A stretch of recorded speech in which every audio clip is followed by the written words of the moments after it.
Easy peasy Kissy Pea.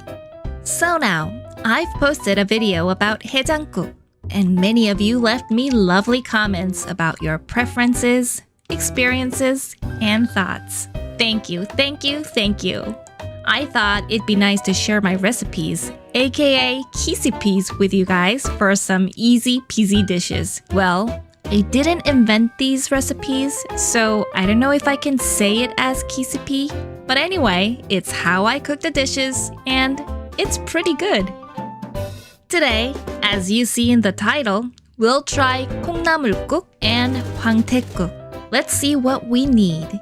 It's also written below on the commentary, so please check it out if you need to write it down.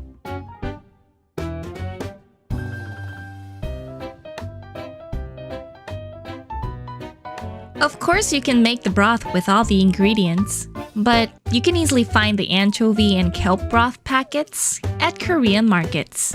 Simply put the stock bag in the water and boil it, and it'll even save more of your time. First, rinse the bean sprouts a couple of times and throw out floating skins. Second, drain it in a colander. Third, boil 550 milliliters of water with the broth pack and the white radish in a medium-sized pot.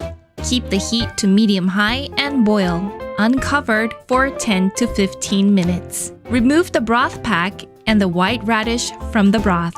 Fourth, add the bean sprouts, half tablespoon of garlic, 1 tablespoon of salted shrimp, and half tablespoon of anchovy fish sauce, and boil covered.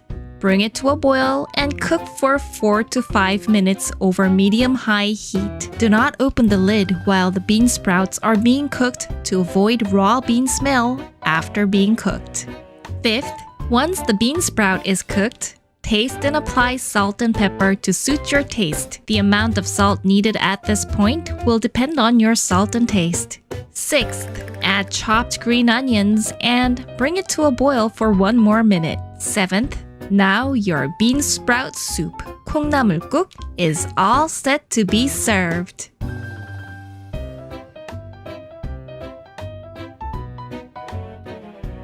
황태국. First, boil 600 milliliters of water with the broth pack in a medium-sized pot. Keep the heat to medium-high and boil, uncovered, for 10 to 15 minutes. Remove the broth pack from the broth. Second, rinse and soak the dried Pollock strips until it gets softened. 15 to 20 minutes is enough. Third, drain the soaking water by lightly squeezing it. Even though it's shredded, tear the strips into bite-sized pieces. Fourth, cut the tofu into a 1 centimeter cube shape. Fifth, slice the Korean radish into 2 centimeters square shapes. Sixth, in a heated wok, saute the Pollock and the Korean radish in the sesame oil for 2 to 3 minutes over medium-high heat. Lightly season with salt. Seventh, add number 1, the broth. Put in minced garlic and salted shrimp and bring to a boil for 7 minutes. 8th, add the tofu and cook for 5 minutes. 9th, taste and apply salt and pepper to suit your taste. The amount of salt needed at this point will depend on your salt and taste. 10th, reduce the heat to medium-low. Drop the lightly beaten egg over the boiling soup and gently drizzle chopped green onions. 11th, after a minute, turn the heat off and your Hwangtae-guk is all made. With 콩나물국 or Hwangtae-guk, you'll only need a bowl of rice and kimchi, and it'll be a perfect combination. I hope you enjoy your perfect meal. 또 만나요. 안녕!